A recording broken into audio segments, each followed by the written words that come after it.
दोस्तों नमस्कार, मैं प्रवीण कुमार आपका स्वागत करता हूं आप ही के अपने चैनल दिवाकर एजुकेटर पर। और दोस्तों आज के वीडियो में हम लोग 12th क्लास की हिस्ट्री का चैप्टर नंबर 4 इसका हम फर्स्ट पार्ट लेके आए हैं, जिसमें हम लोग 35 प्लस MCQs क्वेश्चन आप लोगों के लिए लेके आए हैं, जो कि आपको पेपर के लिहाज से काफ़ी इम्पोर्टेंट हैं और आपकी एग्ज़ाम में काफ़ी मदद करने वाले हैं। तो दोस्तों शुरू करते हैं, ज़्यादा देर ना करते हुए फर्स्ट क्वेश्चन लेते हैं। फर्स्ट क्वेश्चन है, सांची का स्तूप कहाँ पर स्थित है? तो दोस्तों पता होगा सांची का स्तूप इन चारों ऑप्शन में से कहाँ पर स्थित है। तो इसका जो सही जवाब है वो है भोपाल के निकट, यानी ए ऑप्शन इसका सही है, भोपाल के निकट। नेक्स्ट क्वेश्चन लेते हैं दोस्तों, भोपाल की बेगम नहीं थी, इन तीन ऑप्शन में से भोपाल की बेगम कौन नहीं थी? तो दोस्तों शाहजहां बेगम, सुल्तान जहां बेगम, नूरजहां बेगम, इनमें से ऐसी कौन सी बेगम थी जो भोपाल की बेगम नहीं थी? तो इसका जो सही जवाब है वो है सर आपका सी, नूरजहां बेगम। नूरजहां बेगम भोपाल की बेगम नहीं थी। नेक्स्ट क्वेश्चन है, वो है सांची के स्तूप के संरक्षण में किसका योगदान महत्वपूर्ण रहा? यानी किसने सांची के स्तूप को संरक्षित करके रखा? तो इसमें से जो सही जवाब है और वो है आपका बी, शाहजहां बेगम ने।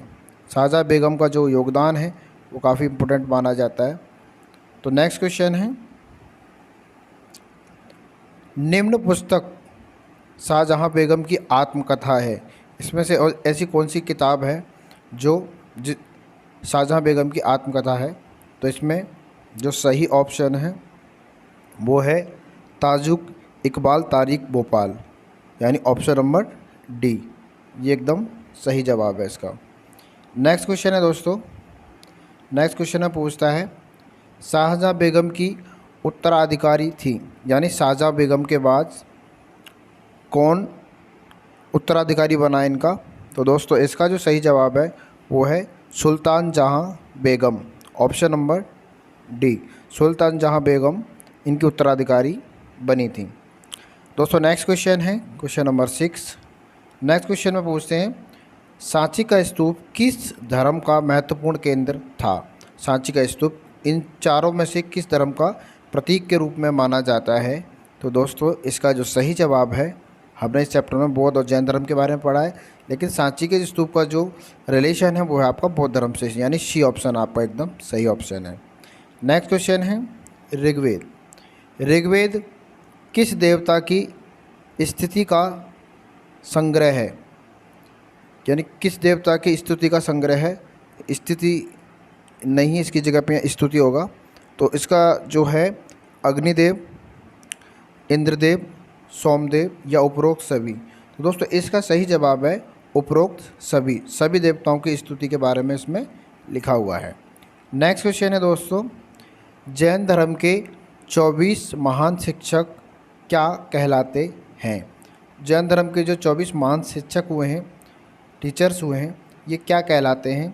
तो इनको तीर्थंकर के नाम से जाना जाता था। तो इनका सही जवाब है तीर्थंकर, तीर्थंकर इनको बोला जाता था।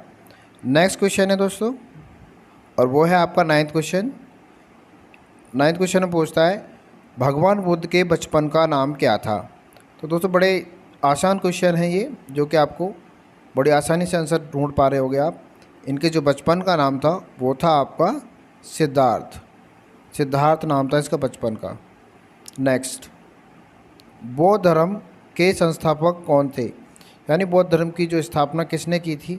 तो बौद्ध धर्म की स्थापना भी गौतम बुद्ध ने ही की थी। तो इसका सही जवाब होगा गौतम बुद्ध। नेक्स्ट क्वेश्चन है दोस्तों, वो है आपका महिला बौद्ध संघ की पहली बौद्ध भिक्षुणी कौन बनी? वो कौन सी महिला थी जिसको सबसे पहले बौद्ध भिक्षुणी बनने का सौभाग्य प्राप्त हुआ? तो वो उनकी माताश्री थी, जिनका नाम था महाप्रजापति गौतमी, यानी इसका सही जवाब होगा option number A. Next question है इसमें भगवान बुद्ध का जन्म स्थल था, यानी भगवान बुद्ध का जन्म कहाँ पर हुआ था, तो उनका जन्म हुआ था लुम्बिनी में। ऑप्शन नंबर डी इसका सही जवाब है। नेक्स्ट है, भगवान बुद्ध ने प्रथम उपदेश किस स्थान पर दिया, यानी भगवान बुद्ध ने पहली बार प्रथम उपदेश किस जगह पर दिया था, तो इसका जो सही जवाब है वो है आपका option number B, Sarnath. Next question है, और वह है दोस्तों, भगवान बुद्ध को किस स्थान पर ज्ञान की प्राप्ति हुई, ज्ञान की प्राप्ति किस जगह हुई, तो दोस्तों इसका जो सही जवाब है वो है आपका सी, तो इसमें आपका है बोध गया। बोध गया नामक जगह पर इनको ज्ञान की प्राप्ति हुई थी। नेक्स्ट है, बुद्ध के निर्वाण कहाँ प्राप्त किया, यानी बुद्ध ने जो निर्वाण की प्राप्ति कहाँ पर हुई, तो बुद्ध को निर्वाण की प्राप्ति दोस्तों वो हुई थी ऑप्शन नंबर, आप एक बार इमेजिन करें, ऑप्शन नंबर था कुशीनगर। एकदम सही जवाब कुशीनगर था।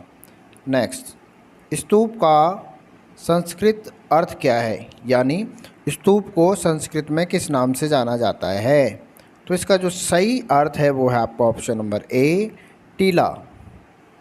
नेक्स्ट है दोस्तों 17 क्वेश्चन। 17 क्वेश्चन में पूछता है, इसमें कौन सी संरचना स्तूप से संबंधित नहीं है, यानी ये सभी जो पॉइंट दिए गए हैं, अंड, गर्भगृह, हार्बिका एंड यष्टि, इनमें से कौन सा ऐसी संरचना है जो आपकी स्तूप से मैच नहीं करती है, तो दोस्तों इसका जो सही अर्थ है वो है आपका ऑप्शन नंबर बी, यानी गर्भगृह इसका हिस्सा नहीं होता है। नेक्स्ट है दोस्तों, वो है आपका क्वेश्चन नंबर 18, सबसे विशाल तथा शानदार बौद्ध स्तूप था, सबसे विशाल और सबसे शानदार भी कहा जाता था, वो कौन सा था, तो इनमें जो सबसे विशाल और शानदार माना गया है वो था अमरावती का स्तूप, यानी ऑप्शन नंबर ए, अमरावती का स्तूप काफ़ी भव्य माना गया है। नेक्स्ट क्वेश्चन है, सौभाग्य लाने की देवी मानी जाती थी, यानी सौभाग्य लाने वाली देवी किसको कहा जाता है इन चारों ऑप्शन में से, तो इसका जो सही जवाब है वो है दोस्तों गजलक्ष्मी को। गजलक्ष्मी को सौभाग्य की देवी कहा जाता था, option number B. Next question है, वह है आपका बौद्ध धर्म की नई परंपरा कहलाई, यानी बौद्ध धर्म बाद में दो हिस्सों में जब बट गया भगवान बुद्ध के बाद, तो इसको किस नाम से जाना गया, नई वाली परंपरा की बात कर रहे हैं हम लोग, तो नई परंपरा को दोस्तों माना गया था महायान का नाम दिया गया था, महायान बोला गया था। नेक्स्ट क्वेश्चन,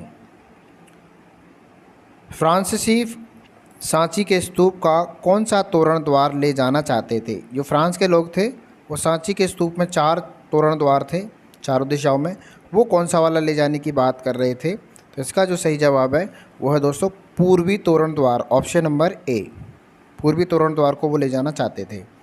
नेक्स्ट क्वेश्चन दोस्तों, त्रिपिटक ग्रंथों का संबंध किस धर्म से है, यानी त्रिपिटक जो ग्रंथ, ये जो शब्द का जो संबंध है, ये ग्रंथ हैं 3, किस धर्म से है, जैन धर्म से, हिंदू धर्म से, इस्लाम धर्म से या फिर बौद्ध धर्म से, जो इसका सही जवाब है वो है दोस्तों बौद्ध धर्म, option number D.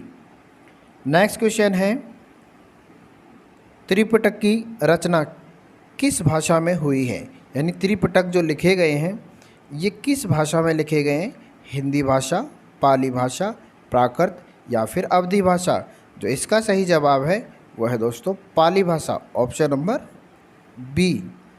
Next question है, किस ग्रंथ में बौद्ध धर्म में रहने वाले बौद्ध भिक्षुओं के संबंध में नियम दिए गए हैं, यानी इनमें से कौन सा वो ग्रंथ है जिसमें बौद्ध भिक्षुओं के नियम दिए गए हैं रहने के, तो दोस्तों इसका जो सही जवाब है वो है आपका, यहाँ लेते हैं Vinaya Pitaka, option number C जो है विनय पिटक में ये नियम दिए गए हैं बौद्ध भिक्षुओं के बारे में।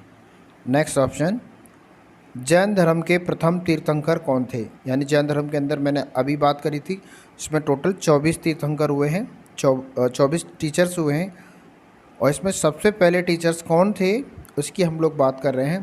तो इसमें जो सबसे पहले जो टीचर माने जाते हैं वो थे हमारे Rishabh Dev, option number D, Rishabh Dev इसके सबसे पहले और अंतिम वर्धमान महावीर जी रहे हैं। नेक्स्ट क्वेश्चन, महात्मा बुद्ध के किस शिष्य की प्रार्थना पर बौद्ध धर्म में महिलाओं को प्रवेश दिया गया? महिलाओं का प्रवेश किस शिष्य के कहने पर दिया गया? तो इसका जो सही आंसर है आनंद, राहुल, उपाली या प्रजापति गौतमी। तो इन चारों में से कौन वो शिष्य था जिसकी बात उन्होंने मानी थी? तो वो दोस्तों था आपका ऑप्शन नंबर ए, यानी आनंद।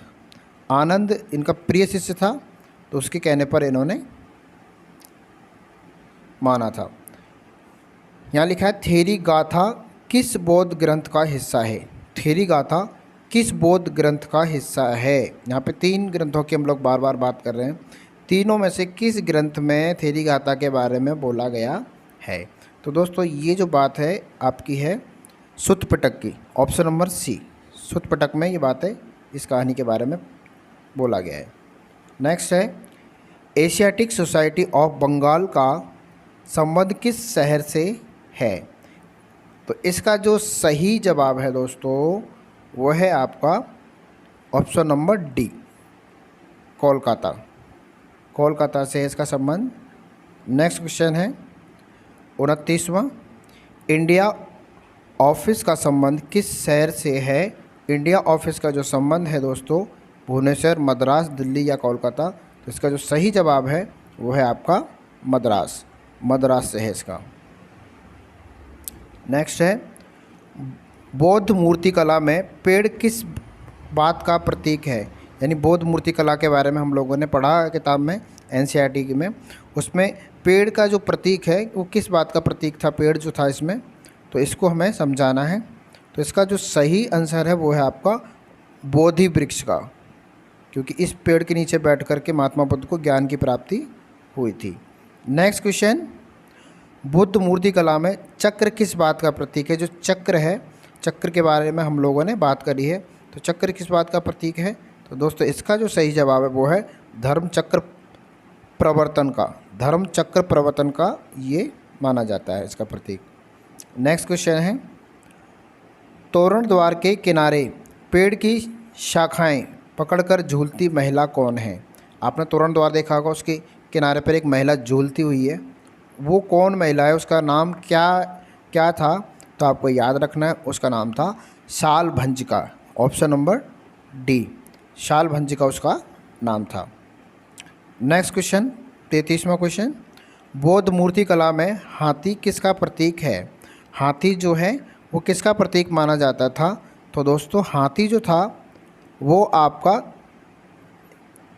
ऑप्शन नंबर डी यानी ए और सी, शक्ति का और साथ में ज्ञान का प्रतीक माना जाता है। ऑप्शन नंबर डी पे लगाएंगे निशान, इसका सही जवाब ऑप्शन नंबर डी है। नेक्स्ट क्वेश्चन है शिखर किसके ऊपर बनाया जाता था? जो शिखर था वो इन 4 ऑप्शन में से किसके ऊपर बनाया जाता था? तो दोस्तों मंडप सभा थी, गृह था, प्रवेश द्वार था या फिर गर्भगृह थी। तो इनमें से सब किसके ऊपर बनाया जाता था? तो आप इसका जो सही जवाब देंगे वो होगा आपका ऑप्शन नंबर डी, यानी गर्भगृह के ऊपर मंडप बनाया, शिखर बनाया जाता था। नेक्स्ट क्वेश्चन है यूनानी लोग वासुदेव कृष्ण को किस नाम से पुकारते थे? जो यूनान के जो लोग थे वो वासुदेव कृष्ण को किस नाम से जानते थे?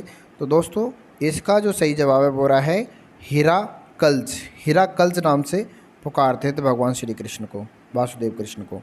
तो दोस्तों ये थे आपके चैप्टर नंबर 4 के 30+ MCQs जो आपको काफ़ी सहायता देंगे पेपर में। और दोस्तों इसकी जो सेकंड वीडियो है वो जल्दी ही आपको मिलेगी।